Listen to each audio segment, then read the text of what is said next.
Thank you, Mrs. Lowe. Thank you for your investing in our county and for all the confidence you have in us. Our home is your home. This is your home. Thank you so much. I'm sure that Mr. Lowe would be the first to admit that all this would not have been possible without the help of a host of different people and agencies that contributed to their success. No matter how good the idea, no plan, this vision comes together without close coordination and effort from a large number of players.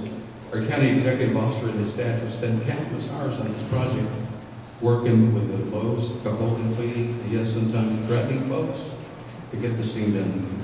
In our Imperial County Community and Economic Development staff is instrumental in securing a sizable grant from the U.S. EDA to fund critical infrastructure to serve this site. And the Heber Public Utility District as well helped out by extending their services to the Imperial Center. Imperial County Planning and Development Services, Public Works, and Fire, Caltrans, local contractors, and the list goes on and on, all working together in the true spirit of teamwork to pull this together.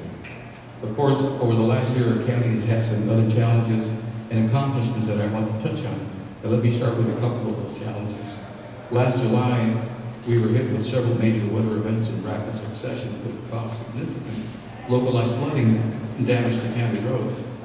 The canal system and displacement of residents, especially in the city of Calipatria, once again, multi-agency teamwork coordination carried the day. IID, County Fire, Public Works, Sheriff's Office, Public Health and Community and Economic Development stepped in and quickly assessed the situation, made the necessary repairs, and rendered assistance to those people in need. On August 26th, the city of Raleigh was struck by a swarm of earthquakes, which did a great deal of damage to that city's infrastructure. Along with residences and businesses, particularly hard hit was the Noriega Mobile Home Park, where 23 families were displaced, where their houses were knocked off their foundations. Within a very short time, our Community Economic Development team secured nearly $1 million in grant funding. We replaced 10 homes and rehabbed 4. And it's just amazing the work that they did. Funding to put those people back in their homes today has been beautifully repaired and replaced, and now we have some very happy residents to be back in their home. Many of the great departments made important contributions toward renewing our hope in the future, and I wanted to touch on a few of those public works completed. And they completed 15 projects, started quite a few more, including the rehabilitation of nearly 17 miles of pavement in the communities of Island and City, as well as 3 miles along highway, or Evans Highway. I might note that these 3 projects totaled $4.8 million in cost, which was nearly $250,000 lower than the original budget. Acceleration of other road improvements will be made possible through a 20-year financing of anticipated Measure D revenues, which generate $20 million for much-needed upgrades throughout the county over the next 3 years. Additional LTA funding will continue to fund other road projects during that time period and beyond. The Facilities Management section oversaw the complete remodel of the Treasurer Tax Collector's Office, streamlining the function of that department both internally and for the public. Facilities Management has also just completed xeriscaping of the County Administration Center and our Public Works Department on State Street, consistent with our policy on water conserving and landscape practices. The Imperial County Public Health Department launched its home visiting program in 2012. And this program assists families with newborns in getting their child off to a healthy start. Professionally trained home visitors provide educational information and activities through an individualized approach so that participating families can provide the best for their need. In addition, Public Health rolled out a Safe Route to School concept comprised of community members, school officials, and others interested in implementing changes that support safe walking and bicycling to and from school and other neighborhoods. There are a couple of additional issues that I want to touch on pertaining to county government concerns.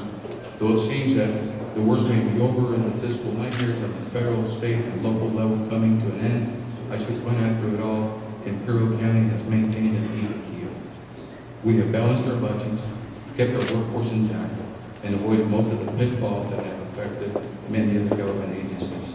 Much of the credit goes to our management staff and in all county departments, and we owe them a large measure of gratitude for a job well done. Over a century ago, water was first brought to the Imperial Valley, and created a vastly productive agricultural empire that today produces nearly $2 billion in farm commodities that are shipped throughout the nation and the world. This would not have been possible without the infrastructure necessary to move these products to market. So railroads and highways were built to do just that. In a similar fashion, we've known that the full potential for tapping into Imperial County's diverse renewable resource would not be possible without improvements to the electric transmission system. And this last year we've seen significant progress on that line.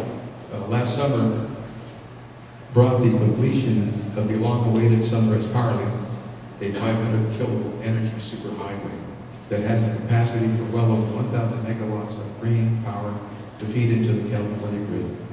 Our neighbors and friends at San Diego Gas Electric are to be congratulated for this monumental achievement, and not just for building the line, but for also signing long-term contracts with renewable power producers here in Imperial County to fill.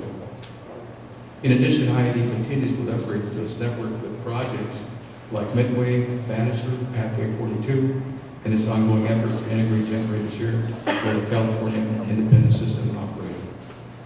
A wise man once said that nothing worth doing is easy, and we've certainly come to appreciate how wise he actually was. The benefits we are seeing today are the end result of a truly Herculean effort, and I spoke of earlier of teamwork in getting this Imperial Center up and running. That concept has never been more apt in describing the efforts put into these projects, just multiplied by several factors. The developers are consultants, engineers, bankers, and yes, sometimes even their attorneys work together with utilities, regulatory agencies, public stakeholders, and yes, sometimes even the county of Imperial to get these projects designed, approved, financed, and now at long last built. Several years ago, the Imperial County Board of Supervisors, along with the IED Board of Directors, expressed the common goal of having Imperial County become the renewable energy center capital of the world. And that was a dream. And after one and proud, I think we all should be, of seeing that dream become a reality.